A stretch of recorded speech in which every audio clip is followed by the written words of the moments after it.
Buenas tardes a todos, mi nombre es Camilo Guerrero, estudiante de entrenamiento deportivo de El Sena, y el día de hoy les quiero realizar una presentación acerca de las capacidades físicas condicionales. Iniciaremos con el tema resistencia.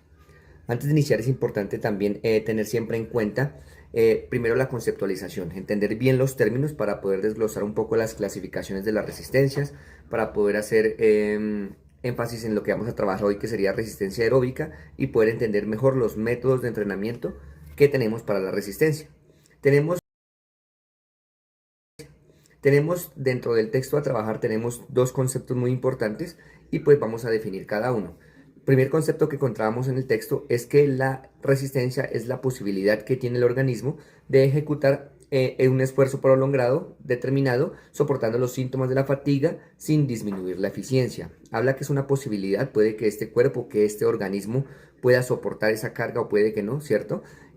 Habla de ejecutar un esfuerzo determinado, es decir, que alguien, el instructor, le va a decir cuál es la carga que él va a levantar, puede ser en pesos, puede ser cierta distancia a recorrer, y dice que soportando los síntomas de la fatiga. ¿Acaso síntomas de la fatiga, recordemos, hace referencia al cansancio muscular, a la falta de respiración, al dolor muscular? De pronto eso es lo que nosotros buscamos, tratar de soportar esos síntomas cuando se está realizando este tipo de ejercicios.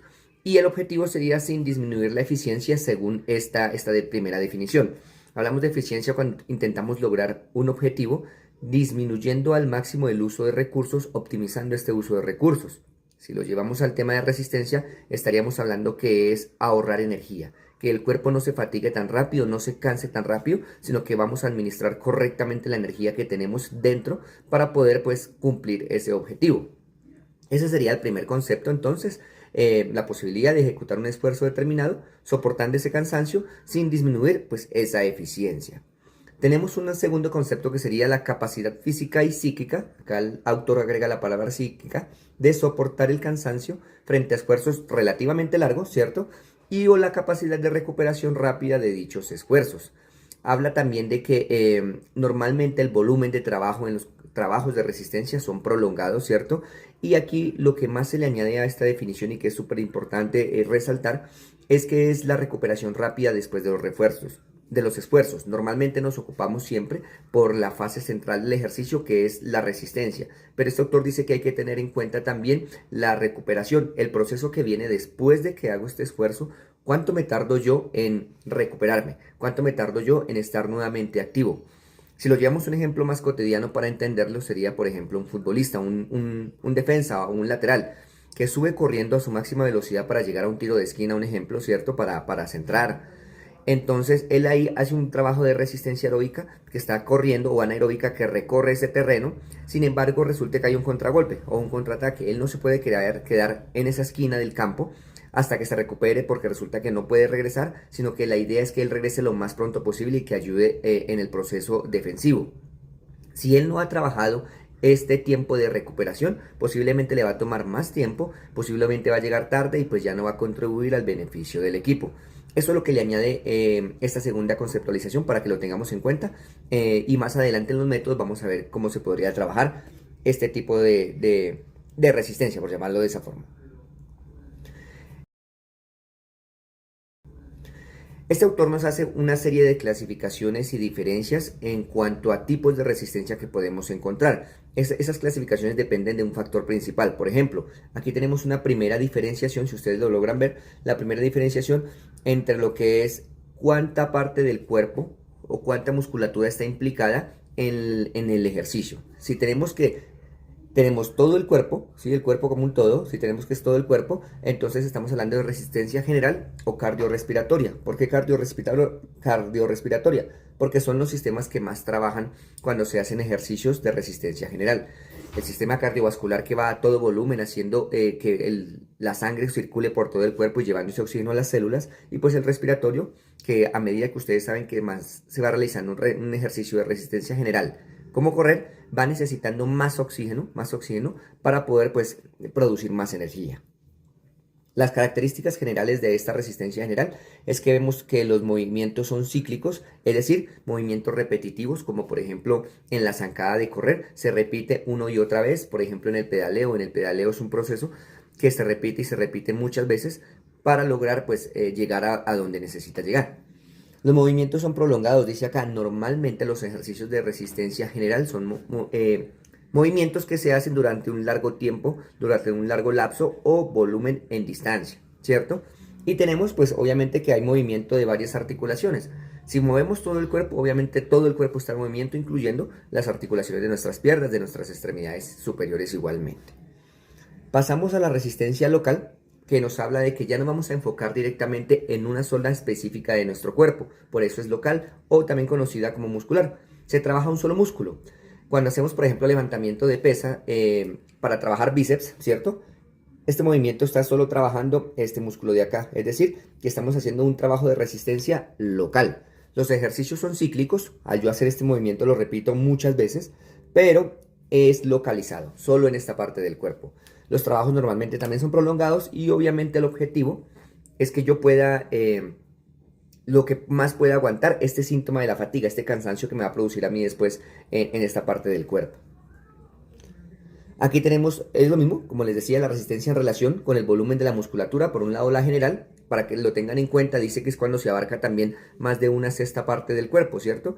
El sistema, como ya lo vimos, que se trabaja cardiorrespiratorio y normalmente la energía que utiliza o de donde proviene el combustible para convertir esa energía mecánica es pues el oxígeno. Cuando estamos hablando de resistencia local es cuando se habla que es menos de una sexta parte del cuerpo, por ejemplo, menos de una pierna de trabajo, ¿sí?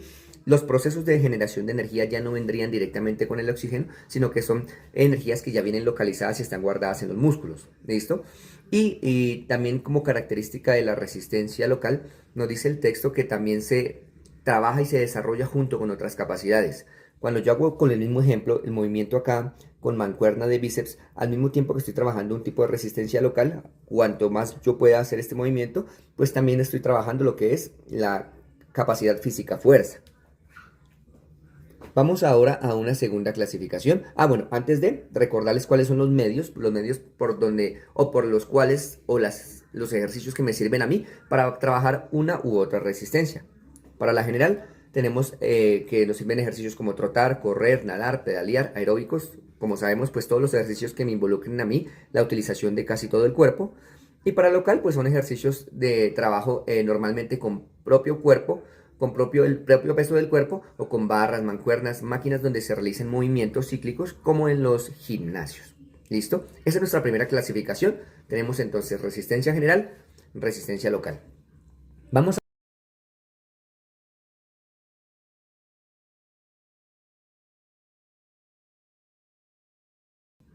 Vamos a una segunda clasificación que nos da el autor Navarro Valdivieso, y es que podemos clasificar la resistencia en relación al sistema energético que es utilizado en ese tipo de ejercicios. Es el más conocido, es el más común que tenemos y escuchamos cuando hablamos de resistencia aeróbica y resistencia anaeróbica. ¿Qué es la resistencia aeróbica? Dice que es cuando yo realizo ejercicios cuya intensidad, ¿sí?, permite procesos de generación de energía utilizando la fuente oxígeno. Es decir, está enfocado en que la fuente es el oxígeno, desde donde las células van a empezar a tomar ese oxígeno, convertir esa energía que viene en energía mecánica para realizar movimiento.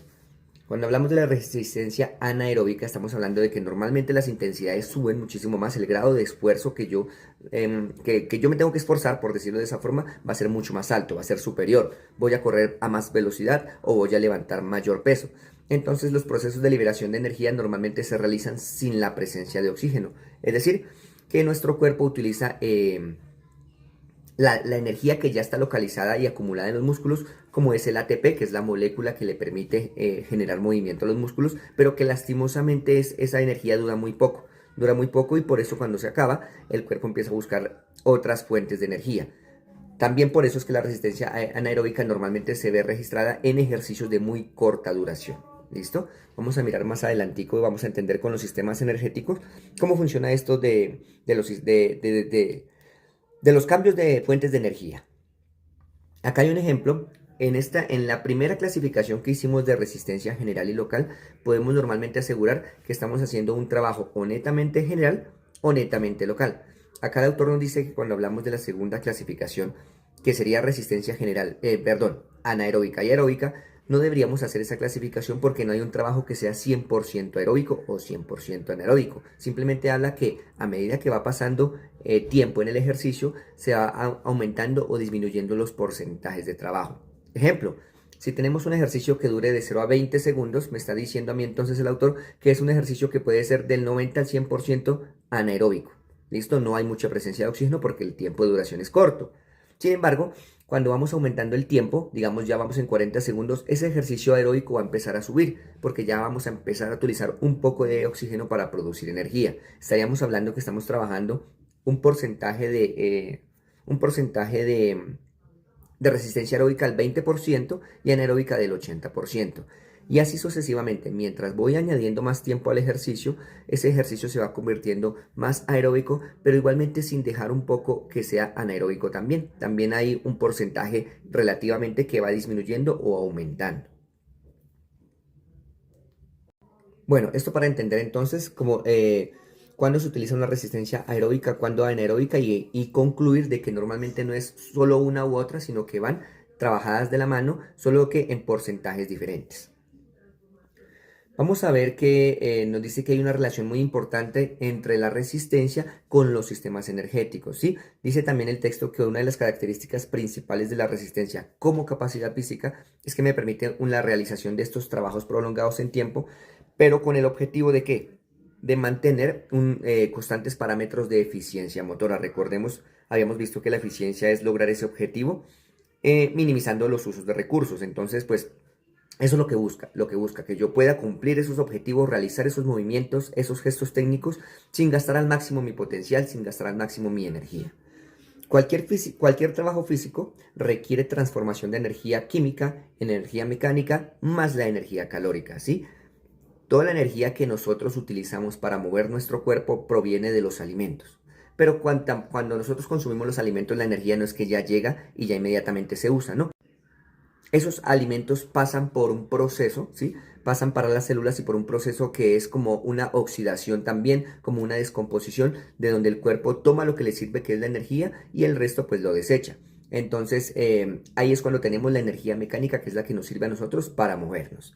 La única fuente de energía, dice el texto, para la contracción muscular es el ATP, que es la molécula de adenosintrifosfato, que es la que genera movimiento en los músculos, pero que lastimosamente dura muy poco y por eso el cuerpo cuando consume esta molécula, cuando consume esta energía, mientras ella vuelve a recrearse, ¿sí? Empieza a buscar otras fuentes de energía para pues no quedarse sin movimiento, no quedarse varado. Vamos a ver las cuáles son. Tenemos Tenemos los tres sistemas de producción energética. ¿Listo? Vamos a empezar por el primero. Sistema número uno, el que se conoce como anaeróbico aláctico.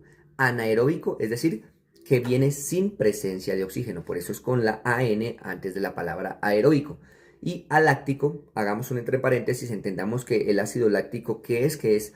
Ese ácido láctico es la sustancia que se produce cuando nosotros empezamos a realizar ejercicios de fuerza o resistencia. Se producen los músculos porque es como lo que sobra, ¿sí? ¿Cierto? Entonces esa sustancia es la que nos genera a nosotros el dolor, es la fatiga. Cuando pues se consume el cuerpo, cuando empieza a producir la energía a partir de la glucosa o de los azúcares, entonces eso que sobra es lo que vamos a conocer como el ácido láctico. ¿Qué dice aquí? Que este sistema es anaeróbico aláctico. ¿Por qué? Porque como el ejercicio es bastante corto, todavía no vamos a tener fatiga, todavía no vamos a tener presencia de estos residuos. ¿Listo? El combustible que se utiliza en este primer sistema es la fosfocreatina, que igualmente es esa sustancia que sirve para producir el ATP, es esa sustancia que está localizada en los músculos y que me permite a mí hacer esos movimientos de manera eficaz y eficiente, más importante.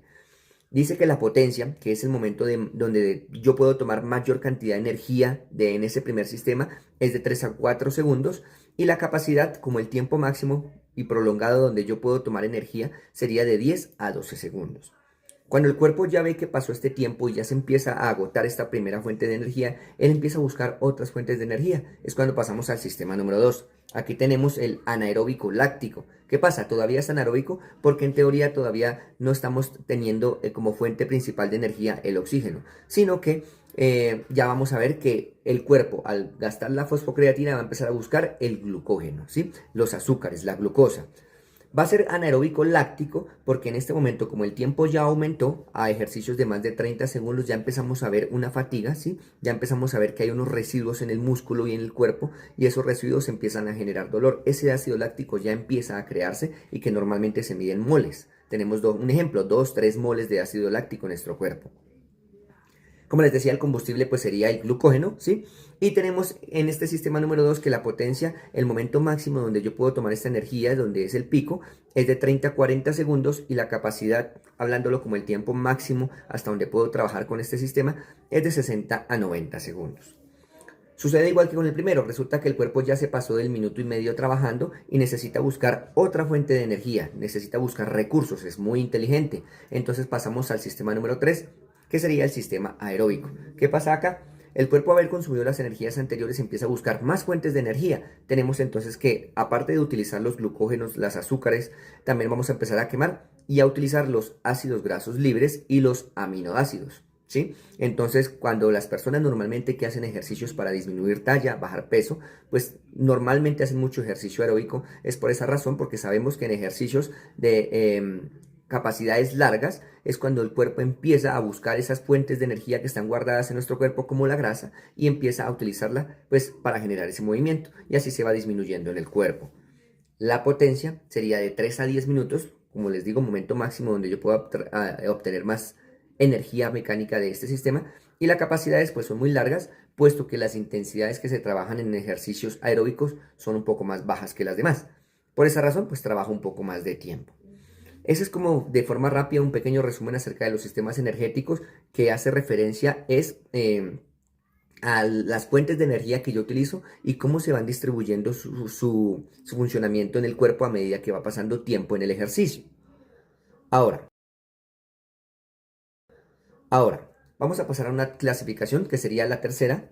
Aquí vamos a clasificar la resistencia en base a forma de trabajo o esfuerzo de la musculatura esquelética. Esta es un poco más sencilla de entenderla. Dice que la forma en la que yo trabajo la resistencia me va a definir y me va a dar como resultado dos resistencias diferentes. La primera, que sería la resistencia estática. Estática, pues, sinónimo de resistencia isométrica, quiere decir que hay contracción muscular, ¿cierto? Hay contracción muscular, pero no hay movimiento de articulaciones. Entonces se resiste la carga igual. Vamos a nuestro ejemplo nuevamente. Cuando yo estoy sosteniendo acá una mancuerna y me estoy quieto sin movimiento, estoy soportando la carga acá en el bíceps, sin embargo no hay movimiento, este movimiento no lo hago, estoy estático. Cuando hago sentadilla isométrica, cuando hago plancha isométrica, todo este tipo de ejercicios están catalogados dentro de resistencia estática, ¿sí?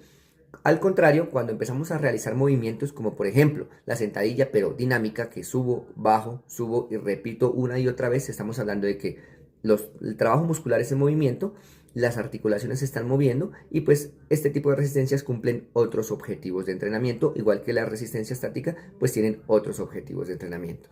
Es muy fácil la distinción, es importante tenerlo claro, esto es muy general, muy general.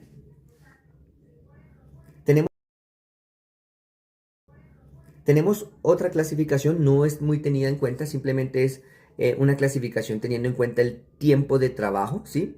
Aunque hay que tener en cuenta también lo que dice ahí, que también depende mucho de la intensidad a la cual se trabaja. Si escuchamos que hay un ejercicio que sea de resistencia de duración corta, estamos hablando de ejercicios que en tiempo no sobrepasen los 2 minutos, 35 segundos a 2 minutos.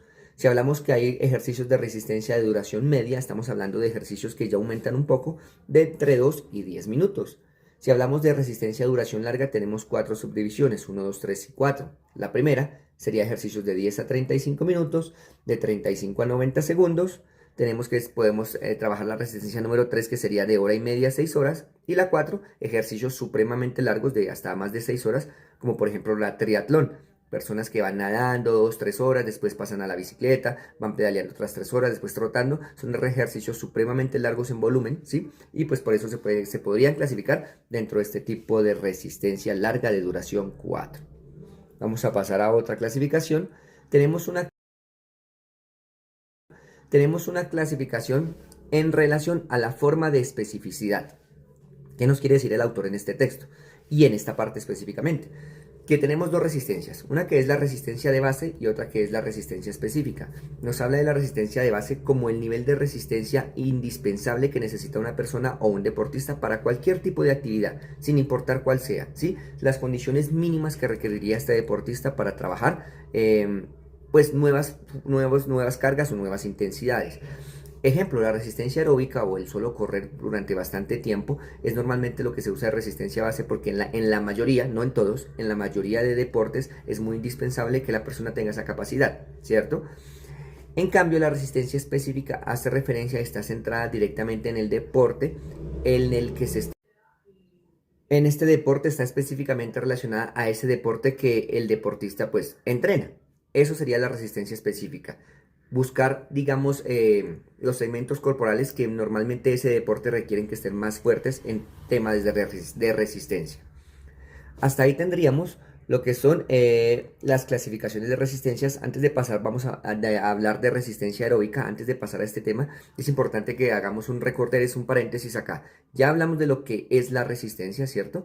Ya hablamos del concepto. Hablamos después de las clasificaciones de tipos de resistencia dependiendo cuánto cuerpo yo uso, dependiendo qué fuentes de energía yo utilizo, dependiendo la forma de trabajo y dependiendo la duración del ejercicio, por ejemplo, ¿cierto? Ahora vamos a pasar a hablar un poquito acerca de lo que es la resistencia aeróbica, que es el tema principal de este texto, que es la resistencia aeróbica y cuáles serían los objetivos que yo trabajo y que yo quiero lograr cuando pues yo como entrenador hago y propongo este tipo de trabajo en mis sesiones de entrenamiento a mis deportistas. Entonces, entonces vamos a ver. Cuando trabajamos la resistencia aeróbica, ¿cuáles son los objetivos? Primero, mantener durante el máximo de tiempo posible una intensidad óptima de carga. Obviamente lo que yo busco es eso, que la persona pueda soportar esa carga el mayor tiempo que pueda, que sea posible, y que pues evite esos síntomas de la fatiga al 100%. Eso es lo que yo quiero como primer objetivo. Cuando estoy hablando de esa carga, ¿cierto? Estoy hablando, por ejemplo, de que pueda resistir un peso, que pueda correr a una velocidad constante durante un determinado tiempo sin desfallecer. Eso es lo que yo busco. Otro objetivo sería mantener al mínimo las pérdidas inevitables de intensidad, ¿cierto? Mantener al mínimo las pérdidas inevitables de esta intensidad cuando se trata de cargas prolongadas. Si estamos hablando de correr, este texto habla después de entrenamiento en el fútbol, entonces vamos a hacerlo un poquito más general. Si yo voy corriendo y estoy trabajando a una intensidad del 70%, donde llevo una velocidad promedio, lo que yo busco es que ese deportista, o que yo en este caso, no vaya a bajar esa velocidad, que pueda controlarla, que pueda resistir y pueda llegar al objetivo sin haber disminuido esa velocidad porque ya me sienta cansado o fatigado o sin aire o dolor muscular. Eso es lo que busco, que se pueda mantener al mínimo, esas pérdidas de intensidades. Otro objetivo, ¿cuál sería? Aumentar la capacidad de soportar las cargas de entrenamiento a competiciones. No nos vamos a quedar estancados. Como cuando yo realizo trabajos de resistencia aeróbica, lo que yo quiero hacer es una progresión en la que yo vaya avanzando. Si estamos hablando de levantamiento de pesas, un ejemplo, entonces voy a decir que si ya estoy levantando 50 kilos y estoy soportando esa carga, posiblemente en un mes, 2 meses, ya la resistencia haya mejorado.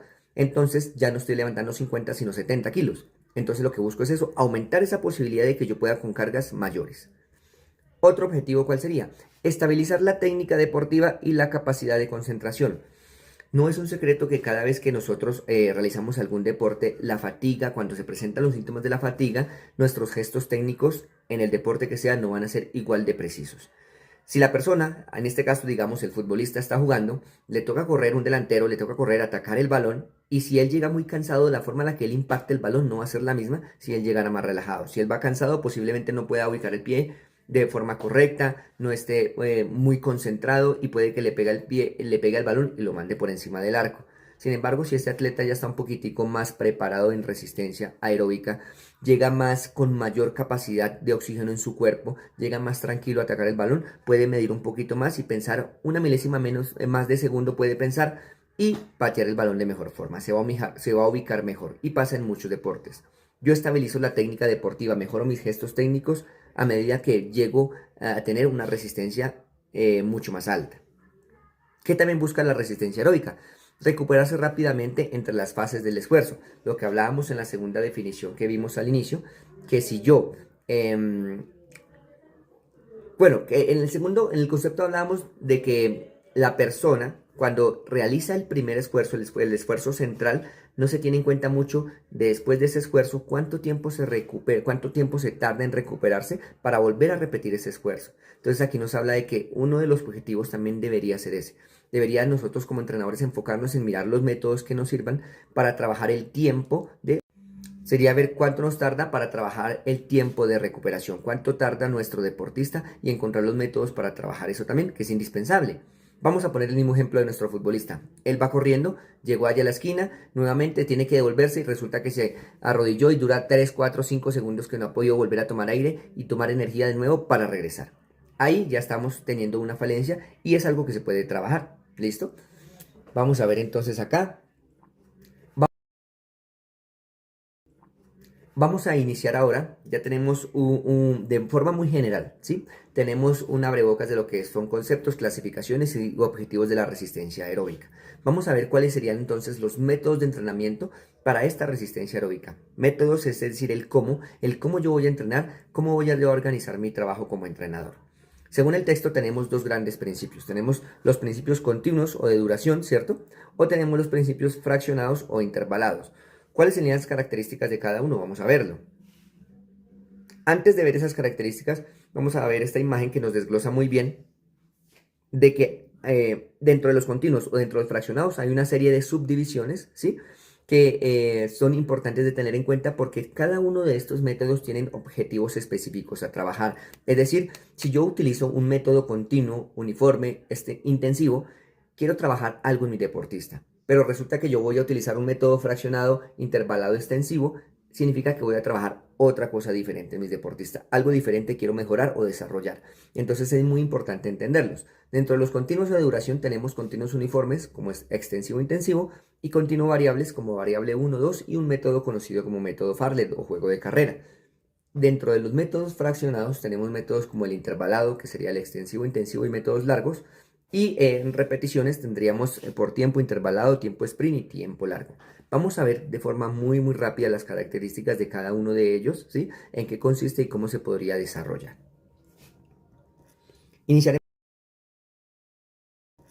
Iniciaremos con los métodos continuos.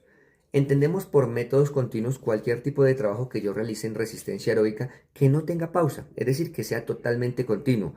El inicio, el desarrollo y el final de este método, de este trabajo, perdón, va a ser sin interrupciones, sin intervalos. ¿Cómo se caracteriza también? Porque normalmente el volumen de trabajo es prolongado, bastante tiempo, ¿cierto? ¿Qué se busca cuando se trabajan los métodos continuos? Mejorar la capacidad, ¿cierto? Y mejorar la potencia aeróbica. Mejorar qué tanto puedo llegar, hasta dónde puedo llegar haciendo un ejercicio y mejorar el tiempo en el que yo puedo sacarle mayor provecho y poder tener más potencia en algún momento de ese ejercicio. ¿Qué otra cosa yo busco?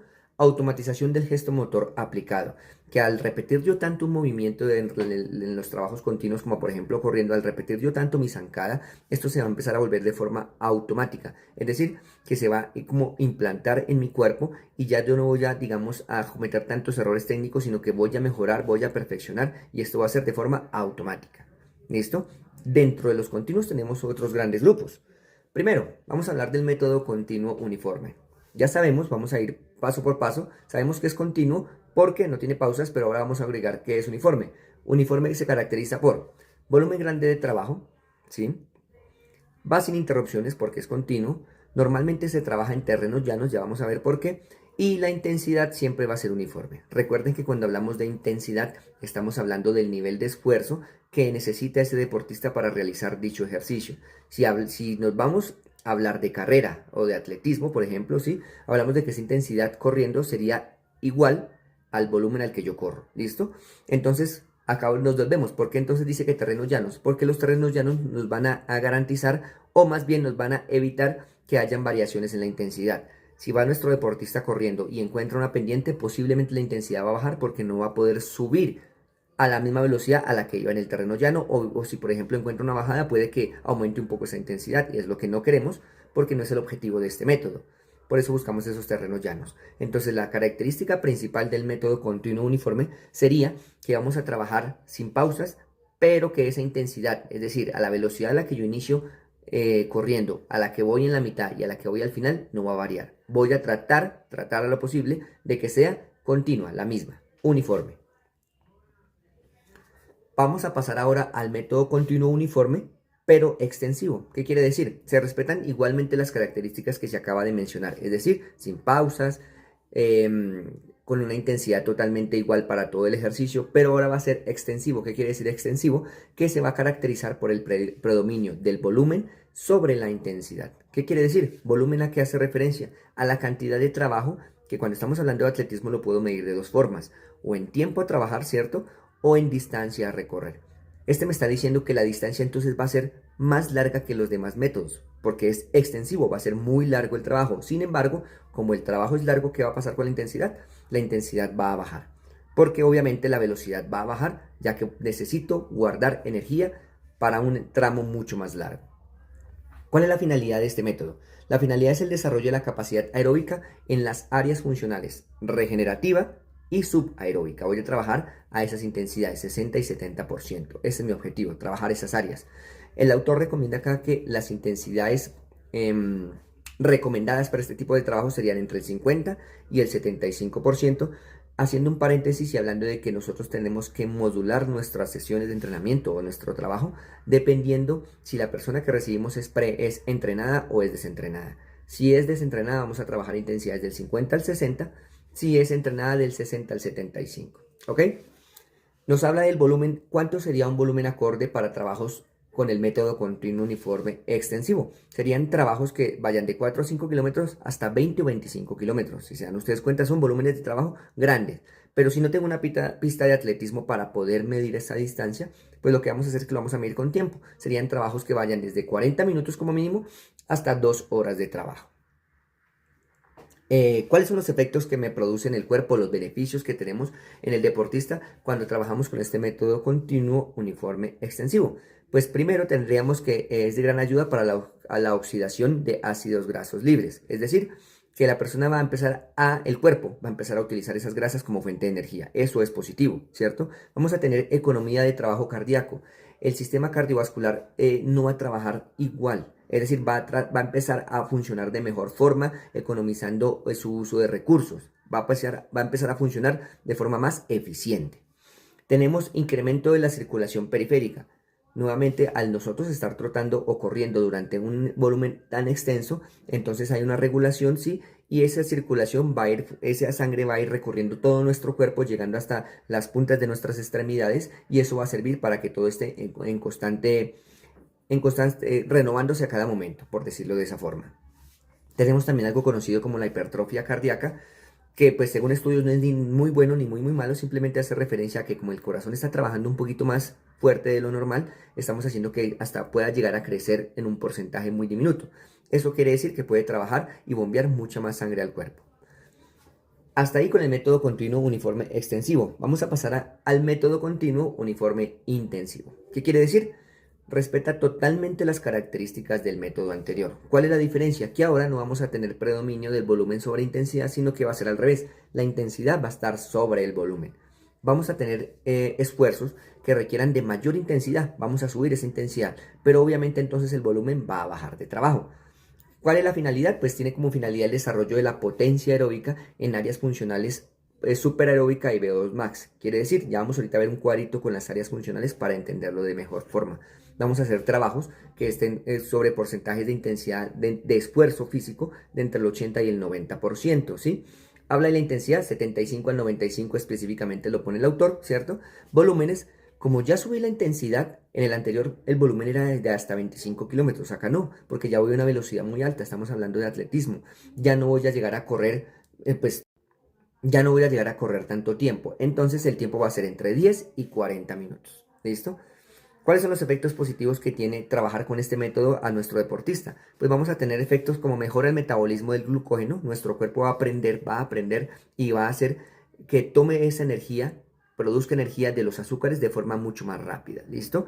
Vamos a tener mayor velocidad en condiciones de umbral anaeróbico, vamos a tener aumento de VO2 max, recordar que el VO2 max es la capacidad máxima que tiene el cuerpo para tomar el oxígeno, tenerlo en nuestro cuerpo y a partir de allí producir energía. Si mi capacidad es máxima del VO2 max es más alta, voy a tener la capacidad de ¿qué? De tomar más oxígeno, producir más energía de forma más rápida. Si es mínimo, pues obviamente lo vemos ejemplizado en las personas que van corriendo y se fatigan muy rápido y tienen que esperar para poder volver a tomar oxígeno, ¿sí? Entonces, esto se mejora, esta deficiencia o esta capacidad la vamos a mejorar con trabajos continuos uniformes intensivos. Y pues mejora también el rendimiento cardíaco por ende. Acá hay una tablita que nos hace pues la comparación entre extensivo e intensivo, lo que acabamos de ver, las intensidades cómo cambian, la intensidad también la puedo medir con velocidad, o hay personas y entrenadores que deciden trabajarlo con la frecuencia cardíaca del deportista, estarla tomando a cada momento para ver a qué intensidad está trabajando, ¿cierto? Nos habla de la duración, los mismos tiempos de trabajo, nos habla del volumen en cuanto a kilometraje, nos habla del ácido láctico, de cuántos moles va a haber en el cuerpo con un trabajo extensivo. Si se dan cuenta dice hasta 4 moles, y en intensivo va inclusive hasta 10 moles porque la fatiga va a ser mucho mayor. El combustible, pues las energías que estoy utilizando en cada uno de ellos, ¿cierto? Y los efectos fisiológicos, que serían los beneficios que ya habíamos hablado. Y al final, las áreas funcionales que se trabajan. Con el extensivo, área funcional regenerativa y subaeróbica. Con el intensivo, área regenerativa superaeróbica y VO2 max. Vamos a pasar a otros métodos de trabajo. Acabamos con los métodos continuo, extensivo, intensivo. Vamos a pasar con el método continuo variable. Vamos a respetar las mismas características. Al ser un método continuo no tiene pausa, ¿cierto? No tiene interrupciones. Sin embargo, vamos a encontrar que ya no va a ser ya no va a ser uniforme, ya no va a ser una intensidad definida totalmente igual, sino que vamos a tener variación de intensidad durante la realización de estos trabajos. Sin interrupciones, variación de intensidad que es igual a velocidad. Una característica importante de este método variable 1 y 2 para compararlo con los métodos Farlek, por ejemplo, es que esta intensidad está preestablecida. Esta intensidad no la decide la persona, esta intensidad la decide el instructor en su sesión de entrenamiento, está definida y busca unos objetivos específicos. Aquí está, método continuo variable 1. Realizar esfuerzos sin interrupciones, con intensidad de trabajo variable. Vamos a trabajar tramos rápidos. Por ejemplo, estamos hablando de atletismo, vamos a correr de forma rápida, después pasamos a correr un poco más lento para el tema de la recuperación. Las intensidades en el 1 van del 60 al 75%. El volumen voy a correr entre 8 y 10 carreras de intensidades al 70%, un ejemplo del VO2 max, y después voy a recorrer un poquito menos en carreras a menor velocidad. ¿Cuáles son los efectos que me produce a mí en el cuerpo? Trabajar el método continuo variable 1. Mejora la eficiencia aeróbica, mejora la recuperación durante el esfuerzo. Estos métodos variables son los que me van a empezar a mí a mejorar esas recuperaciones, porque en las recuperaciones yo no me voy a quedar quieto esperando, sino que como yo sigo corriendo, pero a una velocidad menor, estoy trabajando esa capacidad de recuperarme más rápido después de un esfuerzo más intenso. Este se parecería mucho a lo que es extensivo, porque está preocupado por un volumen más largo de trabajo, pero por una intensidad que no supere el 75%. Si pasamos al variable 2, exactamente igual, aquí lo que estamos haciendo es que incrementamos la intensidad con respecto al método anterior, así que los tramos duran menos, ¿sí? Los tramos de trabajo van a durar menos, pero los de recuperación van a ser más lentos. Al ser más lentos van a ser más largos. ¿Qué quiere decir? La parte que yo hago rápida de trabajo central, la voy a hacer va a ser de menos duración, menor tiempo. Y la parte en la que yo me voy a recuperar va a ser más largo, ¿listo? Porque trabaja intensidades mucho más altas, ¿listo? ¿Qué efectos me produce?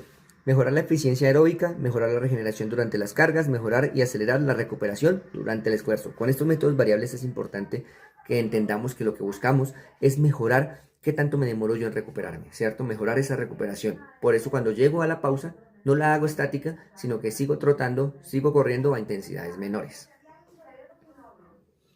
Hablamos acá del método Farlek. La palabra Farlek es de origen sueco, que significa juego de velocidad. ¿Qué características tiene? Pues exactamente las mismas características del método continuo variable, y simplemente ¿cuál es la diferencia? Los cambios de intensidad en este método no los determina el entrenador, no los determina el profesor, los determina es el propio individuo por decisión propia, dependiendo del objetivo o dependiendo los cambios de terrenos que él vaya encontrando en su quehacer, en su ejercicio físico. Accidentes, lo llama él, accidentes que se presenten en cuanto a subidas, bajadas, pendientes, descendientes, todo esto que él encuentre, inmediatamente le va a hacer que su intensidad varíe. O le suba el volumen, o le suba la velocidad, o le baje. ¿Listo? Normalmente, pues para buscar estos accidentes en el terreno se realizan en la naturaleza, ¿cierto? Y pues recordar importante que este deportista es el que determina la velocidad a trabajar, la intensidad a trabajar, dependiendo lo que él se siente o cómo se siente él. Acá hay una tablita que nos enseña pues a mirar que con el método Farley yo puedo trabajar ejercicios aeróbicos como ejercicios anaeróbicos y aeróbicos que serían los mixtos, dependiendo del volumen de trabajo. Nos habla del volumen que puede ser en el aeróbico de 5 a 10 kilómetros o si es mixto pues un poquito menos de kilometraje, pero ¿por qué? Porque la intensidad va subiendo. ¿Cuáles son los objetivos? Pues mejorar la resistencia orgánica y muscular, preparar los cambios de ritmos. Esto me sirve para preparar cambios de ritmos, según nuestro autor. ¿Qué efectos me produce? Pues me produce cambios en la estructura de la carrera de frecuencia y longitud, trabajos de músculos antigravitacionales, es decir, los músculos que me sirven para mí mantener mi postura. Estamos trabajando este tipo de músculos, ¿sí? Y desarrolla la potencia cíclica y la fuerza elástica de nuestro deportista. Las observaciones, pues es como las características que se realizan con el contacto con la naturaleza, es lo que más caracteriza ese método. Muy, muy bien. Aquí vamos a hacer una pausa ya para tener como para tener la información organizada. Repetimos, ya sabemos qué es la resistencia, ¿cierto? Ya sabemos cuáles son los tipos de resistencia dependiendo varios factores, dependiendo cuánto tiempo dura, dependiendo qué sistema energético utiliza, por ejemplo, dependiendo cómo lo realizo, si dinámico o estático.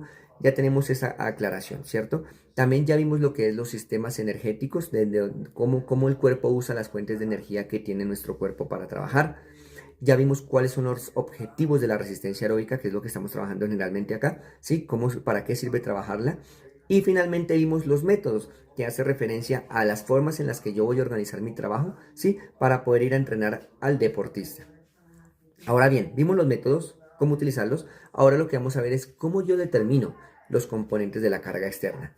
¿Cómo determino yo el volumen, la intensidad, la frecuencia? ¿Cómo yo plasmo eso en mi sesión de entrenamiento al momento que yo quiera trabajar un método de resistencia que sea continuo y que sea para resistencia aeróbica? Importante aclarar esto.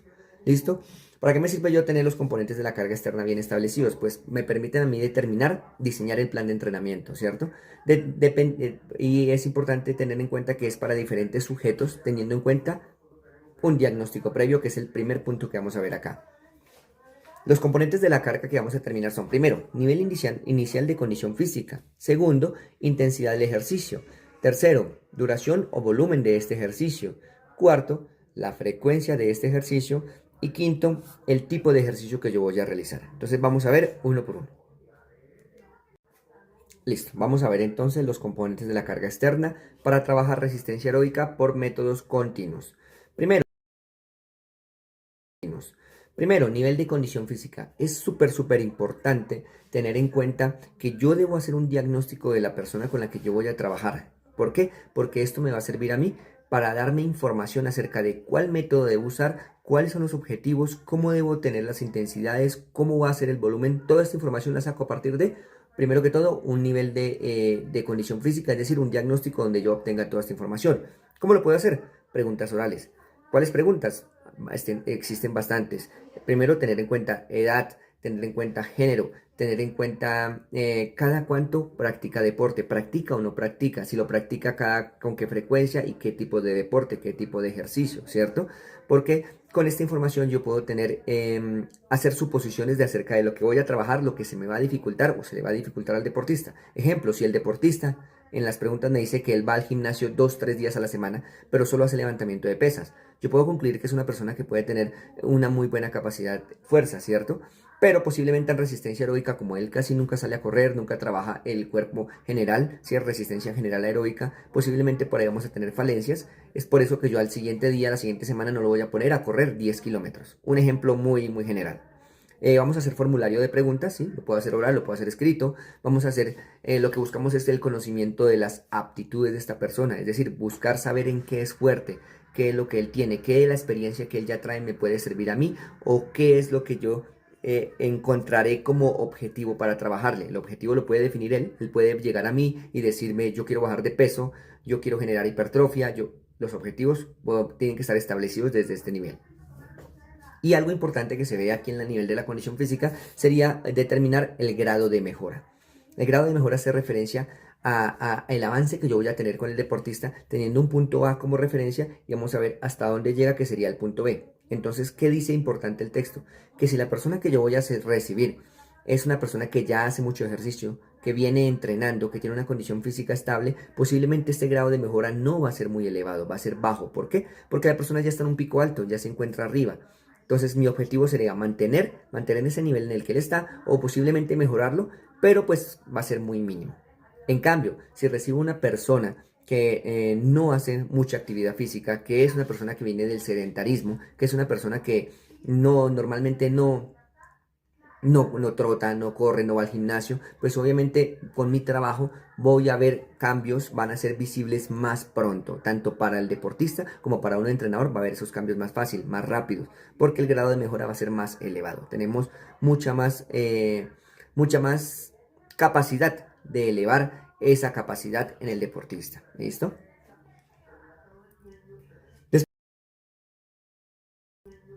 Después de tener ese nivel de inicial de condición física, vamos a trabajar ahora cómo determinar yo la intensidad, cómo determinar yo a qué grado de esfuerzo voy a poner a trabajar a mi deportista y que respondería a la pregunta del cómo lo voy a hacer.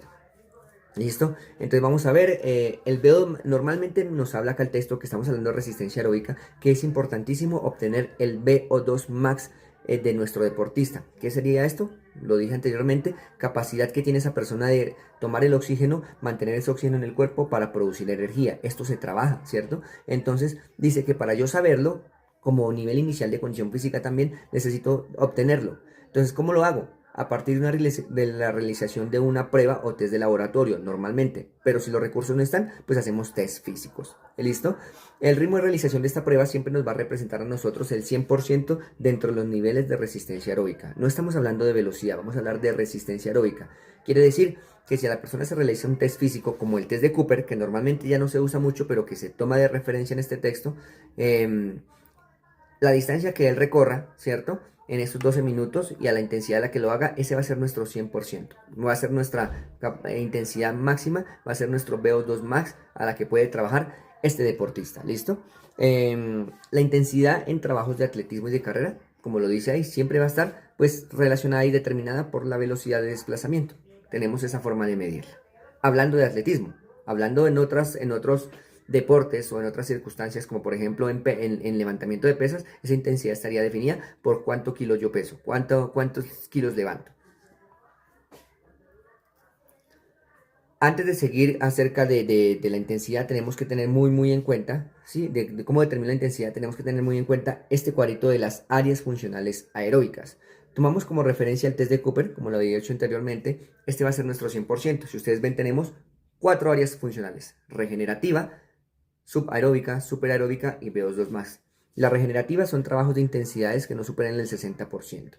Subaeróbica el 70%, superaeróbica el 80%, VO2 más del 90% hacia arriba. ¿Qué pasa? Que estos ejercicios, normalmente en el regenerativo nosotros estamos haciendo ejercicios de entrada en calor y vuelta a calma, porque son ejercicios que tienen intensidades muy bajas, ¿cierto? Y ahí va subiendo más o menos subaeróbico por debajo del ejercicio aeróbico, estaría por acá en la mitad, superaeróbico del 80% y VO2 más del 90%. ¿Listo? Sabemos que el test de Cooper lo voy a ubicar acá después de este. El profesor Raúl Domingo Zavala propone un método de trabajo, un módulo, ¿cierto? Donde me va a dar a mí la siguiente información. Primero, vamos a determinar, vamos a determinar el test de referencia. ¿Qué test voy a utilizar? En este caso, para este ejemplo, vamos a utilizar el test de Cooper. ¿Listo? Vamos a realizar la prueba de nuestro deportista y vamos a registrar esa información, estos datos. Necesito tabular. Entonces, le realizo la prueba al deportista, guardo y obtengo mi información. ¿Listo? Después de eso, necesito saber, dependiendo de ese test de Cooper, necesito ver un módulo que me represente a mí el tiempo que él gasta al 100% en recorrer 100 metros. Ya sé cuánto me recorrió en 12 minutos, el resultado de los metros corridos. Ahora necesito saber y convertir eso a 100 metros. ¿Cuánto me correría a 100 metros a esa misma velocidad, a esa misma intensidad? Estos son los pasos para hacerlo. Es una actividad matemática muy sencilla para poder obtener esta información. Primero, lo que vamos a hacer es que vamos a determinar, aquí dice, mire, vamos a determinar el test de Cooper en segundos. Es decir, que tendríamos, el test de Cooper dura 12 minutos por 60, que son segundos, tenemos 720 segundos, ¿cierto? Segundo, de la distancia recorrida se van a tomar los dos primeros números como enteros y el siguiente como decimal. Ejemplo, vamos a tener un ejemplo de que la persona en nuestro test de Cooper le fue muy bien, recorrió 3.000 metros, 3 kilómetros, ¿cierto? Entonces de esos 3.000 vamos a tomar 30 que serían los dos primeros números enteros, y un decimal, 30,0. Acá está. Ejemplo, si él hubiera recorrido 2950, tomaríamos 29,5. ¿Listo? Ahora, vamos a dividir el tiempo, que serían los 720 segundos que me dio acá están. Los vamos a dividir por la distancia en dos números enteros y un decimal, es decir, por el 30,0. Vamos a seguir con nuestro ejemplo de 3000 metros. 720 dividido 30,0 igual me da 24. Este resultado va a ser en segundos, porque estamos hablando acá de 720 segundos. Así nosotros vamos a obtener el módulo que representa el tiempo en segundos que el deportista tarda en realizar 100 metros al 100% de su VO2 max. Ahora, si yo a este módulo, a este resultado, porque aquí me dice que según esto, en resistencia aeróbica el deportista se está tardando 24 segundos en recorrer 100 metros. Pero si yo a este módulo lo multiplico por 10, pues voy a obtener el tiempo que él va a tardar en realizar, pues 1 kilómetro, que serían 1000 metros. Hago 24 segundos por 10 igual 240 segundos, que si lo pasamos a minutos sería 4 minutos cada 1000 metros. Ahí tenemos el resultado. Ahí tenemos la información de cuánto se tarda para recorrer 100 metros, cuánto se tarda para recorrer 1 kilómetro, teniendo la información de base, el test de Cooper. Listo. Ahora, como yo ya sé que este es el 100%, ¿cierto? Necesito saber cuánto es el 90, el 80, el 70, el 60. Necesito saber cuánto tiempo se debe tardar en correr esa distancia, esos 100 metros o esos 1000 metros, variando la intensidad, variando la velocidad. Entonces, ahora vamos a obtener el 90, el 80, el 70 y el 60. ¿Qué vamos a hacer? Necesitamos determinar primero, terminar el 10% de esa cifra del 24, ¿cierto? Que eran 24 segundos. Está aquí. Necesitamos tomarle el 10% y procedemos de la siguiente forma. Si necesitamos calcular porcentajes inferiores al 100, por cada 10% le vamos a sumar ese 10%. ¿Listo? Entonces, ejemplo. El 100% eran 24 segundos, ¿cierto? Acá lo tenemos. El 10% es 2,4, porque es esta misma cifra, corriendo la comita del decimal y quitando el 0 serían 2,4. Entonces, 24 segundos, que es lo que tarda él en recorrer los 100 metros, le vamos a sumar 2,4, nos va a dar 26, porque le sumamos este 10%, acá está, nos va a dar 26,4 al 90%, ¿sí? ¿Qué quiere decir? Que él, si ya le baja la intensidad 10%, porque esto era el 100, al 90 él se va a tardar 26,4 segundos. Este número es mayor que este. ¿Por qué es mayor? Porque como él le bajó la intensidad, está corriendo más despacio, pues va a tardar más tiempo en hacer esos 100 metros. Muy sencillo, va a tardar más tiempo. Aquí dice, el tiempo es mayor debido a que se va a desplazar un 10% más lento. ¿Listo? Se ve un poquitico más, ahí se ve mejor. Listo. Hasta ahí vamos bien. Aquí tenemos entonces un cuadrito, que eso lo deberíamos hacer nosotros con el deportista, donde tenemos el 100% estaría acá abajo, que era 24,2. Entonces, ahora, en el VO2 Max, acá le vamos a decir que el 90% serían 26,4 segundos en 100 metros.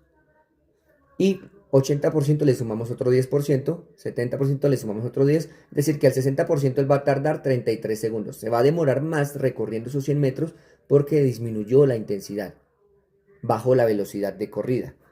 Si esto lo convertimos, si esto lo multiplicamos por 10, pues tenemos acá el resultado en 1 kilómetro.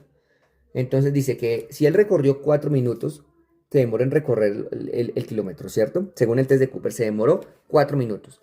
Haciéndolo al 100. Si lo hace al 90, se va a demorar 4,24, un poquito más. Pero si lo hace el 80, va a haber más tiempo, 4,48. Está corriendo más despacio. Si lo hace al 70, 5 minutos 12. Y si lo hace al 60%, 5 minutos 36. 1 minuto 36 de diferencia se va a tardar más si él pasa a recorrerlo al 100 y lo recorre ahora al 60%. ¿Listo? Vamos a continuar. Hasta ahí. Hasta ahí, vamos, ya tenemos cómo más o menos medir la intensidad de trabajo. ¿Listo? Vamos a mirar ahora cómo medimos el volumen de ejercicio. Es decir, cuánto trabajo voy yo a realizar. ¿Listo? Cantidad de trabajo a realizar. ¿Cómo lo puedo medir?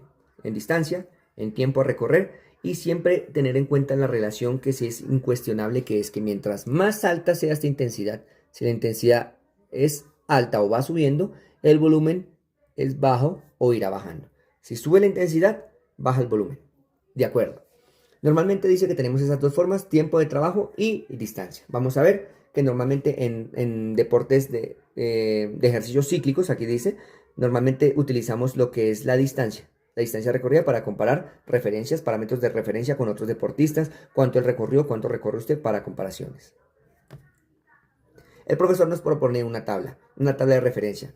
Vamos a ver cuál es, dependiendo igual las áreas funcionales. Dice que si yo propongo trabajos en el área regenerativa, voy a tener que la distancia del kilometraje puede ser variable y el tiempo puede ser variable. ¿Por qué? Porque como son tiempos que yo utilizo y área que yo utilizo para hacer vuelta a la calma, para hacer entrada en calor, pues la intensidad es baja, puedo poner, digamos, es muy libre. El kilometraje que yo puedo poner acá es totalmente libre, igual que el tiempo de trabajo es muy libre, no está determinado. Ahora, si yo le subo el porcentaje aquí, que si recuerdan ustedes el subaeróbico era al 70%, el super al 80% y este al 90%, entonces si yo le pongo acá que en el 70%, quiero medir el volumen por kilometraje. Se supone que en una sesión de trabajo la persona no debería, ¿sí? Es lo recomendado, es una guía, no debería recorrer menos de 8 kilómetros, pero tampoco más de 15, porque esta intensidad es al 70%. Y si yo tengo que medirlo en tiempo, porque no tengo una cancha de atletismo donde corro, sino que tengo una cancha de microfútbol pequeña y quiero medirlo en tiempo, entonces me está diciendo que son trabajos que va a realizar el deportista de entre 40 y hora y media. Si estamos trabajando a intensidades del 70% o aproximados. Pero ahora, resulta que voy a trabajar algo más alto. Voy a trabajar intensidades del 80% en superaeróbico. En superaeróbico sucede que entonces voy a bajar el kilometraje. Voy a trabajar entre 4 a 6 kilómetros, de 4 a 6, ¿listo? Y el tiempo va a disminuir también. Como esta intensidad subió, es muy alta, no voy a trabajar tanto tiempo, va a ser de 25 a 45 minutos. Finalmente, tenemos el VO2 más, que serían distancias de 2 a 4 kilómetros y tiempo de 12 a 20 minutos. Estos profesores proponen siempre determinar un volumen inicial y un volumen final para determinar cuánto va a correr la persona. Entonces acá tenemos un ejemplo. Dice, esta persona al 90% se tarda 4 minutos 10, que serían 250 segundos. El tiempo inicial son 12 minutos, aquí está. Vamos a ver cuánto tiene que recorrer en 12 minutos, corriendo al 90%. Convertimos el tiempo en segundos, que serían 720 segundos, y vamos a hacer esta operación. Lo que vamos a hallar acá es cuántos metros va a correr corriendo al 90% en 12 minutos. Entonces hacemos la siguiente multiplicación. 720, que son los segundos, multiplicado por 1000 metros, todo esto dividido 250 segundos, que es lo que él se tardó. ¿Listo?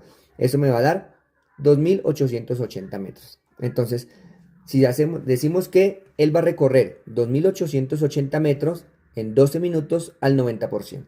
Con esta operación matemática obtuvimos esto. Todo lo obtenemos a partir de ¿qué? Del test de Cooper. Ahora, quiero saber cuánto va a recorrer en 18 minutos. Igual al 90%. Entonces, el ritmo de él fue 1000 metros, lo recorrió en 4:10, ¿cierto? Que son 250 segundos. Pero ahora vamos a meterle 18 minutos. 18 minutos en segundos son 1080 segundos. Es importante esta conversión de minutos a segundos. Ahora, resolución tiempo final. Vamos a hallar cuánto va a recorrer esa persona en 18 minutos al 90%. Cogemos 1080, que son los segundos, por 1000 metros, que es el kilómetro, y lo dividimos en 250 segundos. Eso me va a dar 4320 metros. Esto es lo que él debería recorrer en 18 minutos corriendo a esta intensidad. ¿Listo? Muy bien. Muy bien. Hasta ahí con el volumen. Ahora, vamos a ver muy rápidamente ya para casi finalizar el tema de cómo determino yo dentro de esas intensidades. Ya tenemos cómo miro el nivel inicial de condición física, cómo miro la intensidad, cómo miro el volumen. Vamos a ver cómo mido la frecuencia. Bueno, entonces la frecuencia dice que vamos a ver la forma en la que nosotros vamos a determinar en el trabajo con qué cantidad de estímulos va a realizar la persona de entrenamientos de la misma forma, de la misma parte del cuerpo cada semana, ¿sí? Entonces dependiendo, eso va a depender de qué, de ciertos factores como la intensidad. Va a depender ciertamente de la intensidad y para poder determinar cuántas sesiones va a tener en un microciclo en una semana. ¿Listo? Vamos a ver. Acá tenemos que dependiendo también de las áreas funcionales. ¿Qué quiere decir? Si recordamos cuánta intensidad era aquí en el regenerativo, era 60% de intensidad, en el subaeróbico 70%, acá en el super 80% y en el V2 más 90%. Entonces dice que si yo realizo un trabajo en el área regenerativa, es decir, intensidad del 60%, esa persona necesita de 5 a 8 horas de recuperación para volver a realizar un estímulo exactamente igual. Esto dice que puedo realizar entonces de entre 8 y 12 estímulos por semana. Esto es semanal, por semana. ¿Listo? Quiere decir que si yo hoy por la mañana trabajé en el área regenerativa al 60% de intensidad, posiblemente en la noche o mañana otra vez en la mañana pueda volver en mi sesión de entrenamiento a incluir un trabajo de resistencia aeróbica acá, acá en esta parte del entrenamiento. ¿Listo? En el área, en la intensidad de 60%. En el subaeróbico, vamos a ver, en el subaeróbico ya dije que trabajé al 70% de intensidad. ¿Qué quiere decir? Que para que la persona se recupere va a necesitar 12 horas de reposo, de descanso, para poder repetir un trabajo a la misma intensidad con la misma capacidad. Es decir, que la frecuencia de estímulos, si trabajo el 70%, pues va a disminuir. No voy a poder trabajar tan seguido porque la persona trabaja una intensidad más alta, requiere más tiempo de descanso. En el superaeróbico ya estoy trabajando el 80% de intensidad, una intensidad elevada. Esto se traduce en qué? Acá se traduce en que voy a necesitar hasta 24 horas. Quiere decir que si hoy trabajé resistencia aeróbica al 80% con el entrenado, mañana no lo voy a hacer. Necesito que tenga todo un día de reposo. Posiblemente pasado mañana podría intentar trabajar nuevamente esta intensidad, 80%. Y si trabajo a niveles de VO2 max como el 90%, necesito hasta 48 horas para que la persona se recupere. Es decir, más de 2 días. ¿Listo? Eso me va a definir, esto es una tabla de guía que me va a definir más o menos qué tiempo de recuperación necesito para así mismo tener en cuenta la frecuencia que mi persona y mi deportista va a trabajar durante la semana. ¿Listo? Si se dan cuenta acá, vamos a ver que posiblemente sea entre 2 y 3 como máximo estímulos semanales si trabajo intensidades tan altas como esta, 90%. Vamos a dejarlo ahí, muy bien. Listo. Listo. Hasta ahí tenemos entonces todo lo que es los componentes de la carga. Ya tenemos toda la información de cómo determinarlos. Ahora, vamos a ver los métodos continuos. Era la primera parte de métodos. Tenemos ahora los métodos fraccionados. ¿Qué son los métodos fraccionados? Un poquito de historia. Sus orígenes se dan en Norteamérica a finales del siglo XIX por un profesor conocido como Norberto Alarcón. Él ideó la determinación de trabajos de resistencia a través de este principio fraccionado. ¿Qué se refiere? Intercalar fases de trabajo con fases de descanso o reposo. ¿Sí? Es lo que se busca. Trabajo, pausa, trabajo. ¿Listo? Vamos a ver. ¿Qué mejoro yo a través de estos métodos? Pues podemos realizar entrenamientos aeróbicos y entrenamientos anaeróbicos. ¿Sí?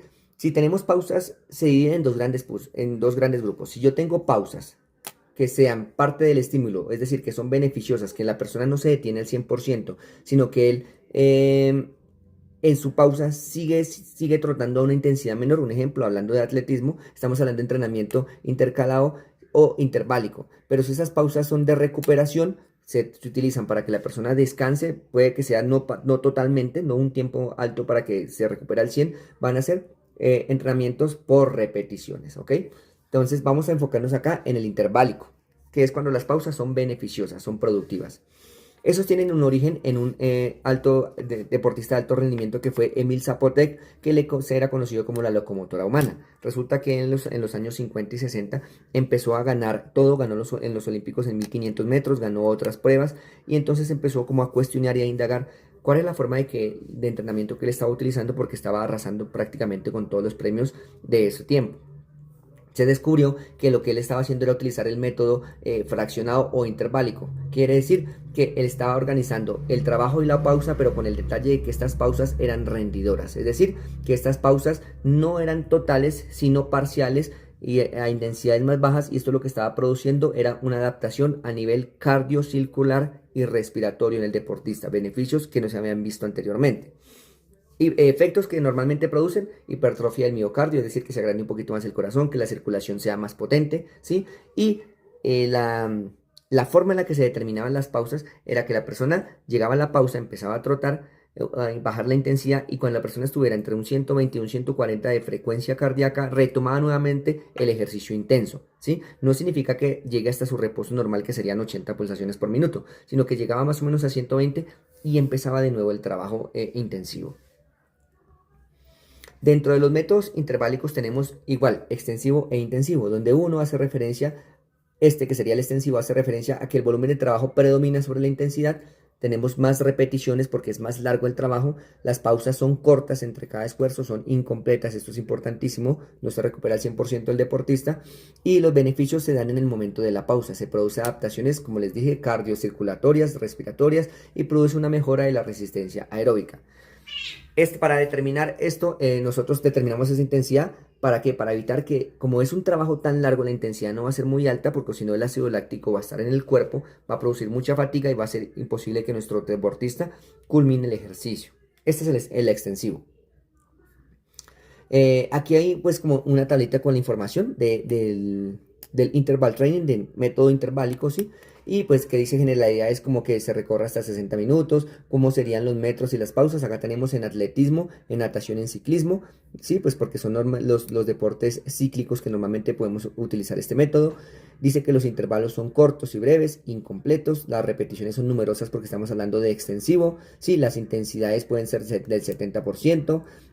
La pausa es activa y pues, ¿qué es lo que tenemos acá? Trabajo cardíaco por excelencia y trabajos en bloques, ¿listo? Aquí un ejemplo de lo que corría Zapotec y que fue lo que se buscó como ejemplo para que este método se empezara a trabajar, se empezara a utilizar.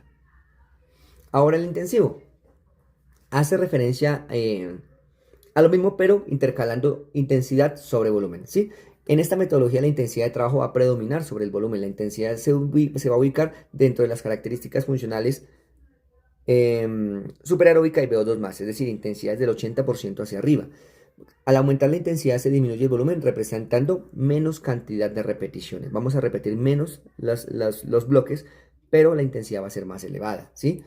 Vamos a mirar. Y esto es importante, al ser el trabajo más intenso también, la pausa va a ser mayor. El tiempo de ejercicio central va a ser más poco tiempo y el tiempo de la pausa va a ser un poco más largo, porque la intensidad subió. Aquí está un cuadrito igual, como mostrándonos en general cuál va a ser la información y cuál va a ser las características generales del método interválico intensivo, hasta 60 minutos, pausas breves, repeticiones medianas, la intensidad es del 90%, del 85%, pues acá se realizan, dentro de los comentarios nos dice que tenemos, digamos, beneficios a nivel tanto aeróbico como anaeróbico, porque el umbral anaeróbico, el umbral de intensidad subió, estamos trabajando acá anaeróbico también. Listo, hasta ahí vamos a dejar lo que es el tema de resistencia. Es importante que ustedes entiendan que lo que se busca acá es que el entrenador comprenda la forma en la que debe organizar su trabajo cuando quiere entrenar. Y todo siempre partiendo de un objetivo para el entrenador o un objetivo que el mismo deportista quiera conseguir, si es por ejemplo una clase personalizada. Importante que a partir de ese objetivo es que nosotros iniciamos a trabajar, porque sabemos qué es lo que queremos trabajar y si sabemos qué queremos trabajar, vamos a empezar a buscar el método que más sea acorde al objetivo a cumplir. ¿Listo? Eso era el pequeño acercamiento que les quería hacer el día de hoy. Muchas gracias por ver este video. Cualquier duda o pregunta, pues estaré atento y eso sería todo por el día. Buenos días, compañeros, entonces continuaremos con nuestra pequeña charla, exposición acerca de lo que son las capacidades físicas, resistencia y velocidad. Habiendo entendido ya lo que era la resistencia, vamos a retomar entonces con velocidad.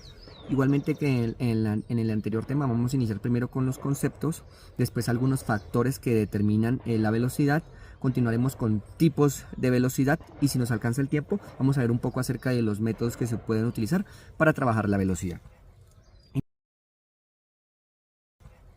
Iniciaremos primero con el concepto de velocidad. Tenemos que la velocidad se puede definir como la capacidad que permite realizar acciones motrices en un lapso de tiempo determinado, ¿sí?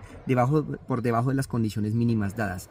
Aquí hace referencia a que es la capacidad que tiene ese organismo de hacer esos movimientos, pero siempre determinados por un tiempo a establecer. Y que normalmente hay unas condiciones mínimas, es decir, hay unos tiempos ya establecidos y lo que se busca siempre es tratar de hacer esos mismos movimientos o esos desplazamientos en menor tiempo pues del que ya está establecido, ¿cierto? Eso es importante entenderlo como la velocidad. Ya cuando veamos velocidad de desplazamiento, velocidad de reacción, van a tener cada una unas definiciones diferentes, pero entonces quedémonos con la definición general, que velocidad sería la capacidad que permite realizar acciones, movimientos, cualquier acción motriz en un lapso de tiempo determinado por debajo de las condiciones mínimas dadas. Esa sería la definición con la cual vamos a trabajar el día de hoy. Listo. Listo. Aquí nos habla el texto que hay algunos factores determinantes de la velocidad que normalmente son dos grandes grupos que tenemos nosotros que tener en cuenta para poder entender cómo funciona. Lo primero, tenemos factores como componentes nerviosos. ¿Qué significa? Se relacionan normalmente pues con el sistema nervioso central, ¿cierto? Y el sistema nervioso periférico.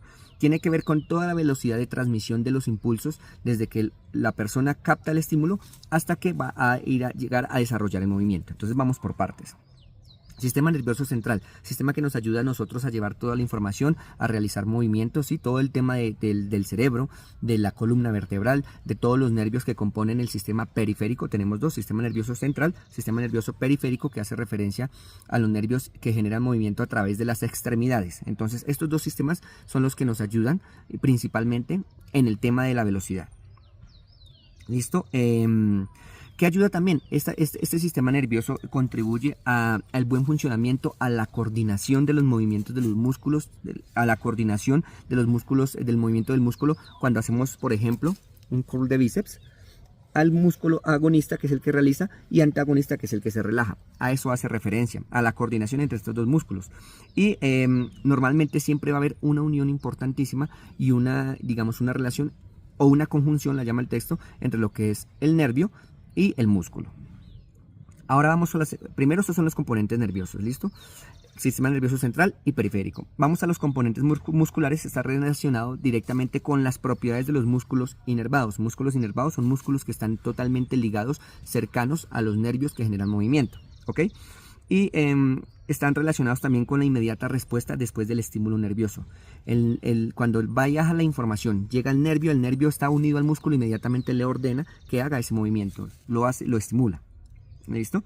Vamos a ver entonces que normalmente dentro de los componentes nerviosos, estas son las dos pequeñas primeras definiciones generales. Dentro de los componentes nerviosos que encontramos, pues la coordinación. ¿Qué es la coordinación? ¿Cómo la podemos definir? Capacidad para ejecutar movimientos de forma eficaz, eficiente, precisos y ordenados, ¿sí? Sincronizar los movimientos de los músculos y las articulaciones, que todo vaya sincronizado, que se haga en un debido orden, ¿sí? Estos movimientos que se hagan en un debido orden para que de esta forma cumplan con su objetivo.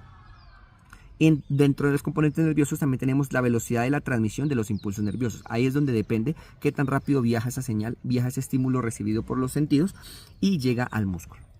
Dentro de los componentes musculares, ¿qué es importante? Pues tener en cuenta la condición física de la persona. Si la persona es una persona que no realiza mucho actividad física, posiblemente en temas de velocidad tampoco va a tener mucha fortaleza.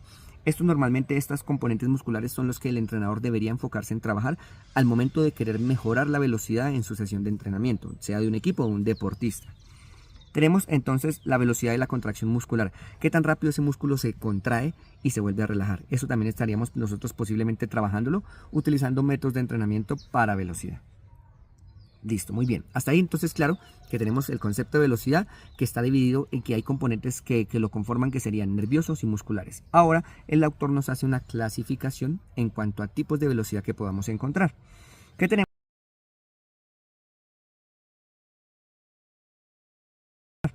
¿Qué tenemos entonces? Podemos clasificarlas en velocidad de movimiento y velocidad de desplazamiento. Son las dos grandes distinciones que él hace. Cuando hablamos de velocidad de movimiento, ¿a qué hacemos referencia?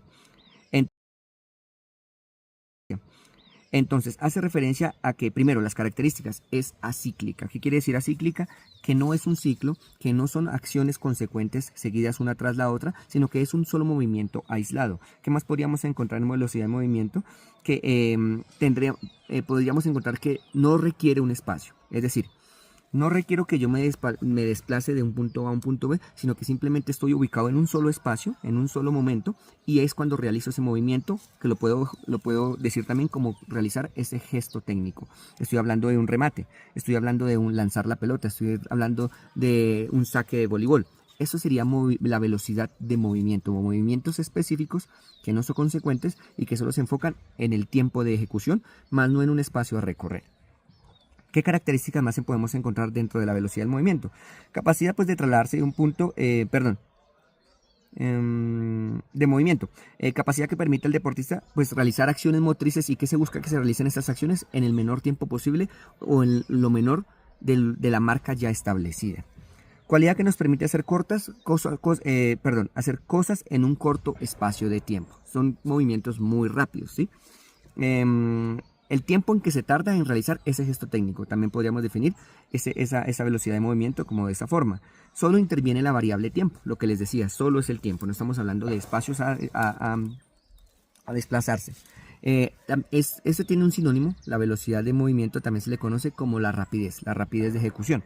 Sí, si ustedes escuchan rapidez van a saber que estamos hablando entonces de la velocidad de ejecución de un gesto técnico.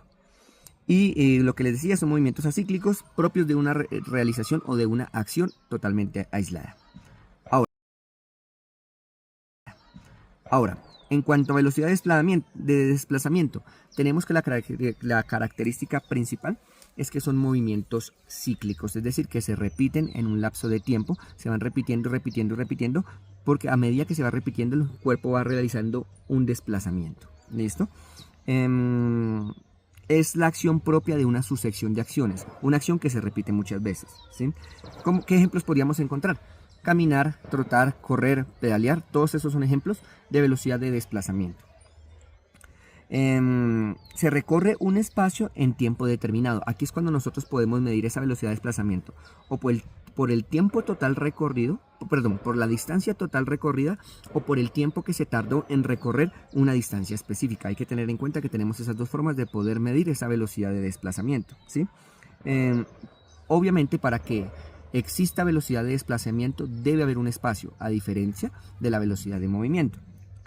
Movimientos totalmente cíclicos, como ya le dijimos. Esas serían las dos grandes definiciones que le da a lo que es velocidad de desplazamiento y velocidad de movimiento, como las características principales. Ahora, si tratamos nosotros de definirla como la definiríamos a la de desplazamiento, que es la que vamos a trabajar inicialmente, es la distancia que se recorre en unidad de tiempo o bien el tiempo que se emplea en recorrer una distancia específica. Repito nuevamente. Es la distancia que se recorre en la unidad de tiempo, la distancia que yo alcancé a recorrer o el tiempo que utilicé para recorrer una distancia específica. Podemos definirlo de esas dos formas. El texto nos dice que en este caso va a hablarse dentro de la velocidad de desplazamiento, vamos a tenerlo como sinónimo de velocidad máxima, aunque no son lo mismo, simplemente vamos a tratar de que cuando hablemos de velocidad de desplazamiento vamos a hacer énfasis en velocidad máxima.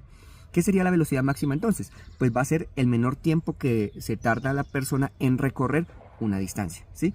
Eso es lo que él define como velocidad máxima, menor tiempo que se tarda en recorrer una distancia. Pero resulta que hay una diferencia con desplazamiento y vamos a verlo ahorita más adelante en una gráfica. Habla también de otro tipo de velocidad que sería como la velocidad pura sprint, la máxima capacidad de desplazamiento en la unidad de tiempo, pero sin ahorrar energía, porque si ahorramos energía estamos pasando a resistencia, a otra capacidad, ¿sí? Eso sería velocidad pura sprint, lo que tarda la persona en realizar un esfuerzo supremamente intenso, porque es alta velocidad, ¿cierto? Pero sin descansar, sin bajar su intensidad, simplemente manteniéndola en los altos niveles de intensidad. ¿Listo? Ahora sí, vamos a ver. El texto nos dice que la velocidad de desplazamiento, la forma más fácil de estudiarla, o sea, con qué ejercicio normalmente se hace, es con el ejercicio de los 100 metros planos. Allí es donde en el atletismo vamos a poder encontrar los diferentes tipos de velocidad, los diferentes comportamientos que tiene el atleta, que no son totalmente voluntarios, sino que es por su condición física, por su desgaste, que normalmente lo realiza de esa forma. Listo, vamos a verlo en una gráfica ahorita a continuación. Se analizaron entonces, es unas tablas donde se analizó varios deportistas que recorrieron esos 100 metros y lo que se buscaba era ver las similitudes y diferencias entre uno y otro, ver los cambios, ver qué velocidad máxima obtenía, si se mantenía, ver todos estos factores que influían. Resulta que ellos analizaron esa carrera y verificaron, en conclusión general, casi todos les pasó lo siguiente. De 0 a 100 metros, los primeros 0 a 60 metros fue una velocidad que fue subiendo, ascendente, es decir, fue una velocidad de aceleración, donde la persona estaba buscando llegar a su velocidad máxima. Después de eso, después de los 60 metros, es decir, que la aceleración se produjo en el mismo inicio, más o menos los primeros 6 segundos de carrera. Ahora, después de haber alcanzado la velocidad máxima, llega un punto en que ya la velocidad no sube más, simplemente se establece, queda ahí. Ahí cuando se establece, normalmente esa velocidad máxima está durando 20 metros. 20 metros donde la persona es estable a su velocidad máxima, la que ya ha alcanzado después del proceso de aceleración. ¿Listo? Y después dice que los últimos 20 metros, normalmente lo que sucede es que viene ya un desgaste, viene ya podríamos llamarlo fatiga en sentido de cansancio, y empieza un poquitico a desacelerar el cuerpo para llegar a los 100 metros, es decir, que los últimos 20 metros se reconocerían como velocidad de resistencia o desaceleración. ¿Listo? Él aquí nos muestra, por ejemplo, miremos esta gráfica acá primera. Acá vemos cómo va subiendo, ¿cierto? Los primeros 60 metros, acá se mantiene un poco y acá hay una desaceleración. Normalmente así es que se mira en una gráfica la corrida de 100 metros de los atletas. Ahora, muy bien, vamos a verificar acá, permíteme un segundo. Listo. Listo. Entonces, para concluir con este punto, que entendamos que dentro de la carrera de 100 metros, dentro de esta práctica, estamos encontrando las otras velocidades. ¿Por qué? Tenemos la velocidad de reacción, porque es cuando el estímulo lo recibe la persona, realiza ese movimiento, va a iniciar y realiza su primer paso, por decirlo de esa forma. Tenemos ahí velocidad de reacción. Después de esa velocidad de reacción tenemos otra velocidad, que es cuando la persona empieza a subir su velocidad ya en la misma actividad que es realizando sus zancadas, que sería velocidad de aceleración, ¿cierto? Ahí tendríamos la segunda. Después, cuando él alcanza ese pico de velocidad máxima, estaríamos hablando de velocidad máxima lanzada, cuando llega después de la velocidad de la aceleración a un tope. Y después de ahí estaríamos hablando de una desaceleración de la velocidad o velocidad resistencia, le llama a ese proceso más adelante. Dentro de esos 100 metros, como nos damos cuenta entonces, estaremos encontrando todos los momentos y las diferentes fases de la velocidad de desplazamiento que podrían categorizarse como velocidades diferentes cada una. Bueno, vamos a ver, él va a hacer un énfasis en lo que es la velocidad de reacción en el texto. ¿Listo? Vamos a verificar qué encontramos. La define como el tiempo que media entre el estímulo y la respuesta. Vamos a tener siempre en cuenta que el estímulo es el que recibimos nosotros, la señal que puede ser acústica, puede ser visual, y recibimos por medio de ¿qué?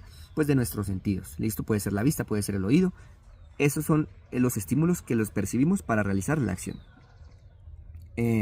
La velocidad de reacción tiene dos grandes componentes que debemos tener en cuenta al momento de nosotros organizar nuestro entrenamiento y al momento de nosotros querer fortalecer esta capacidad. Periodo latente y tiempo de reacción. ¿Por qué es importante distinguirlos? Porque normalmente nosotros vamos a entender que a partir de distinguirlo y conocer los pasos de cada uno, el proceso que se lleva, vamos a saber en qué momento nosotros hacemos el aporte con nuestro entrenamiento, en qué momento nosotros beneficiamos al deportista entrenando cierto punto de ese proceso. Entonces, periodo latente dice que se da en el momento en el que el sistema nervioso percibe ese estímulo, ¿cierto? Hasta que ordena la acción a seguir. Es decir, que físicamente no habría movimiento. En el periodo latente no hay movimiento físico.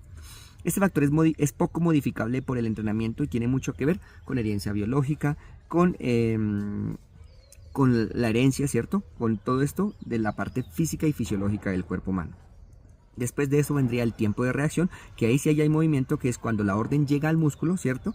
Y inmediatamente ese músculo responde, genera ese movimiento, esa acción. Acá es donde nosotros como entrenadores debemos hacer nuestro esfuerzo para mejorar y entrenar, porque acá sí tenemos la posibilidad de hacerlo, ya miraremos cómo. ¿Listo? Hay una secuencia de pasos que es la que sigue. Vamos a iniciar con el periodo latente. Primero, tenemos la excitación de un receptor, es decir, directamente el estímulo. Y inmediatamente nosotros lo percibimos por nuestros sentidos. Ahí tenemos la excitación del receptor. Transmisión de esa excitación al SNC. Después de que recibimos esa señal, sea visual, un ejemplo, lo vamos a enviar a nuestro sistema nervioso central. Esa información llega a nuestro sistema nervioso central. Después de eso, paso del estímulo a las vías nerviosas y formación de una señal afectora. Después de estar en el sistema nervioso central, ¿cierto? Desde ahí esa señal va a empezar a distribuirse por el sistema nervioso periférico, es decir, por los nervios que van llegando a los músculos. ¿Listo? Después sigue esa parte, llegada al músculo de la señal emitida por el sistema nervioso central. Ya llega la señal directamente ahí al músculo. A partir de este momento vamos a tener entonces que vamos a entrar en el tiempo de reacción. Entonces hasta ahí vamos bien. Factores que inciden en el tiempo de reacción. Bueno, para que lo tengan en cuenta vamos a terminar con el ciclo. Después de que la señal llega al músculo, inmediatamente se manifiesta la acción, se produce la excitación del músculo y se da el desencadenamiento, por llamarlo de esa forma, de la actividad mecánica, es decir, del movimiento. Ahora, en esa segunda parte, en ese tiempo de reacción, hay unos factores que influyen de forma positiva o negativa, influyen y afectan la forma en la que se ve reflejado ese tiempo de reacción. Primero, dice que la intensidad. Al aumentar la intensidad aumenta la percepción del estímulo, es decir, que mientras más contundente el estímulo, vamos a tener una reacción mucho más rápida. ¿Qué sucede? Que si tenemos, por ejemplo, los corredores en la pista, pero el silbato, el sonido de carrera de iniciación no es muy fuerte, posiblemente vamos a dudar, vamos a pensarlo y vamos a demorar más en reaccionar. Pero si el sonido es contundente inmediatamente, pues todos vamos a iniciar al mismo tiempo, vamos a estar pues mucho más preparados. Vamos a escucharlo y a reaccionar de forma inmediata. ¿Listo? Otro factor que influye en el tiempo de reacción es la complejidad del gesto. Normalmente, si se requiere una respuesta más compleja, pues vamos a necesitar mayor tiempo de reacción, ¿sí? Si lo que yo necesito realizar es de mayor dificultad, me voy a demorar más en planearlo y en reaccionarlo. Ahí, más adelante lo vamos a ver de las reacciones simples, complejas y semicomplejas, que ahí explica específicamente eso. Dice que dependiendo del tipo de estímulo también tenemos reacciones más rápidas que otra. Ojo a esto, que es importante tenerlo en cuenta, que por eso se utiliza tanto en las carreras. La reacción ante estímulos ópticos va a ser más lenta que ante estímulos de sonido, acústicos. ¿Qué quiere decir?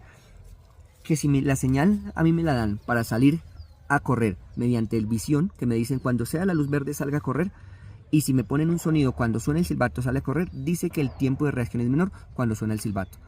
Es decir, que mi cuerpo está más diseñado para reaccionar ante estímulos audibles. ¿Listo? Vamos a continuar entonces con el sexo y la edad. El sexo y la edad es supremamente importante porque biológicamente hay cuerpos que están mejor preparados, ¿sí?, para realizar estos movimientos y estas acciones motrices rápidas. Entonces dice aquí que, por ejemplo, en el sexo, los hombres, por su condición física, reaccionan más rápido que las mujeres. Eso sería algo que hay que tener en cuenta al momento de desarrollar nuestros entrenamientos. Igualmente la edad, ¿cierto? A mayor edad, mayor tiempo de reacción. Entre 18 y 25 años es cuando tenemos las mejores condiciones para tener un tiempo de reacción cercano a los establecidos como altos. ¿Listo? Y finalmente el equilibrio. Dice que el equilibrio es un factor que incide en en el tiempo de reacción. ¿Por qué? Porque con una posición equilibrada se reacciona mucho más rápido. Entonces, ojo con las posiciones cuando estamos hablando de velocidad de reacción, porque la posición influye muchísimo. Tener un buen equilibrio, trabajar esa capacidad coordinativa, va a ayudar también de forma indirecta a mejorar que nuestro deportista tenga una velocidad de reacción más rápida y acorde. ¿Listo? Ahora, algo importante, una observación que nos dice él: el tiempo de reacción se va a alargar cuando aumenta la carga o la fatiga. Es decir, cuando hay una fatiga en nuestros músculos, cuando hay cansancio, cuando no hay un buen descanso o una buena recuperación después de un ejercicio que se haya hecho anteriormente, pues va a haber un menor tiempo de reacción. Nuestro cuerpo no está igualmente preparado. Necesitamos que esté al 100%, que esté enfocado. ¿Listo?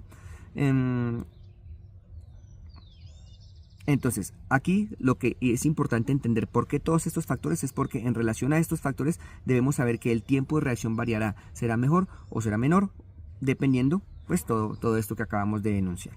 ¿Listo? Listo.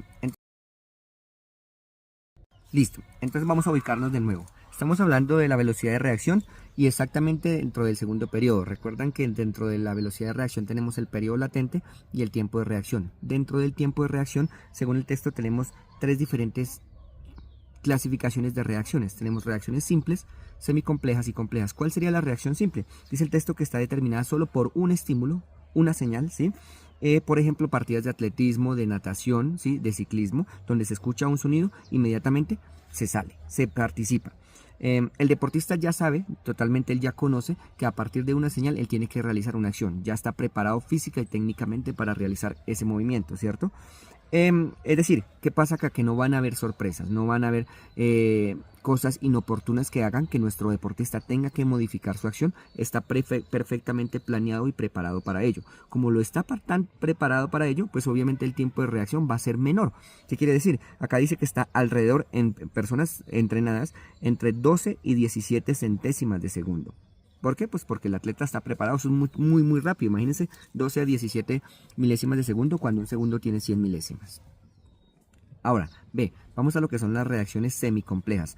Estos son propias de deportes acíclicos, es decir, de deportes que no son totalmente repetitivos. El deportista deberá leer e interpretar diversos componentes del estímulo que lo provoca, ¿cierto? Para después poder hacer la acción. Tendrá que leer e interpretar. Después de interpretar, tomar una decisión. Por ejemplo, acá nos ponen un ejemplo en fútbol de un tiro libre.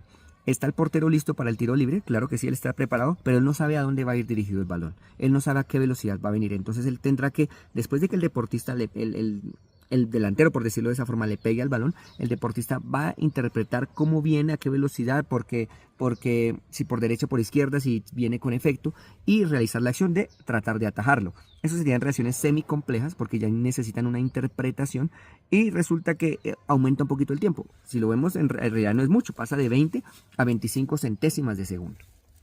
Finalmente, tenemos las reacciones complejas que son aún más lentas. ¿Qué sucede?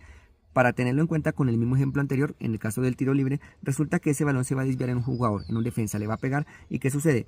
Que el arquero deberá sincronizar una nueva respuesta de duración.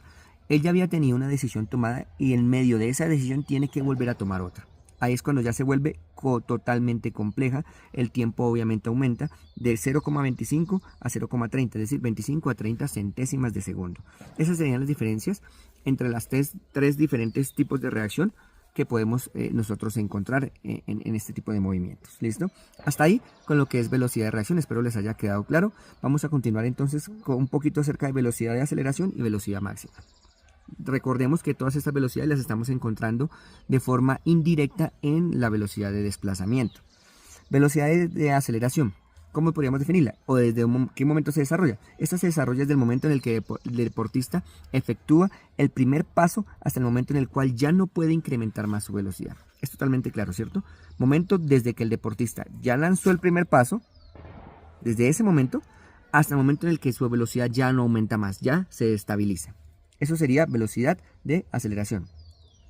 Dicen que es la facultad más importante del deportista porque como se ha observado en los anteriores, en las anteriores gráficas, en lo que hemos hablado acá, sobre los dibujitos, sobre la línea, si se dan cuenta son 60 metros de ascendida, es donde los atletas de más élite logran la gran diferencia con los principiantes. Es decir, que aquí es donde se encuentran las diferencias grandes porque son solo 100 metros y 60 de esos metros están enfocados a velocidad de aceleración, entonces es más del 50% del trabajo que el deportista hace en 100 metros. Aquí es donde se encuentra la diferencia entre uno u otro en segundos o en centésimas.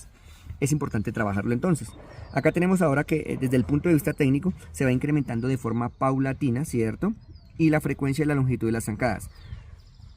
La persona va iniciando como un motor, va arrancando y a medida que va pasando esos pocos metros iniciales va aumentando la distancia de la zancada y aumentando la frecuencia de cada paso por segundo. Esto está establecido y eso se encontró en los gráficos y en los estudios que ellos realizaron a estos deportistas. ¿Listo?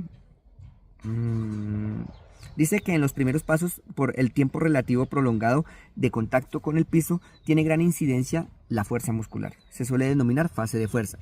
Si nosotros nos ponemos a pensar cuando el atleta está en la línea de partida, él realiza su primer paso, él está haciendo un ejercicio de fuerza también al levantar su propio peso corporal sobre la pantorrilla y mandar la zancada hacia adelante. Por eso la velocidad normalmente se debería trabajar con componentes como fuerza y con la potencia también, porque eso me va a ayudar a que la velocidad de este deportista, en este caso por ejemplo velocidad de aceleración, aumente, sea mayor y se mejore. Pasemos ahora a velocidad máxima, perdón. Aquí que encontramos, como ya lo vimos, después de tener esa velocidad de aceleración, hay un periodo estable, un periodo en el que el deportista no puede subir más. Esto lo consideraríamos como velocidad máxima lanzada. Al alcanzar la máxima velocidad se estabiliza la frecuencia de pasos y la longitud de zancada. Ya la longitud de zancada no aumenta más, ya es lo máximo que la persona da. Ya la frecuencia, la cantidad de pasos que el deportista lanza por minuto ya no aumenta más. Ahí ya tenemos velocidad máxima. Cuando se alcanza la máxima velocidad, la aceleración es nula, ya no hay más aceleración, no hay diferenciación entre que vaya subiendo, no hay ese rango, está estable, ¿cierto? Estos deportistas alcanzan una frecuencia de casi 5 pasos por segundo. Si ustedes miran 5 pasos por segundo es una velocidad increíblemente alta, estamos hablando acá de atletas totalmente entrenados, ¿no? Y normalmente como datos ellos alcanzan velocidades hasta de 42 kilómetros por hora, eso es impresionante la velocidad que ellos pueden llegar a correr. Finalmente, acabaríamos nosotros acá los tipos de velocidad con velocidad de resistencia. Bueno, entonces para finalizar tenemos la velocidad de resistencia. ¿Qué dice la velocidad de resistencia? que es la parte de la desaceleración, el momento de los 80 metros aproximadamente, donde el deportista, por ya el agotamiento, la fatiga que trae, empieza un poco a bajar la cadencia de pasos, ¿sí? Y también empieza a disminuir la longitud de la zancada.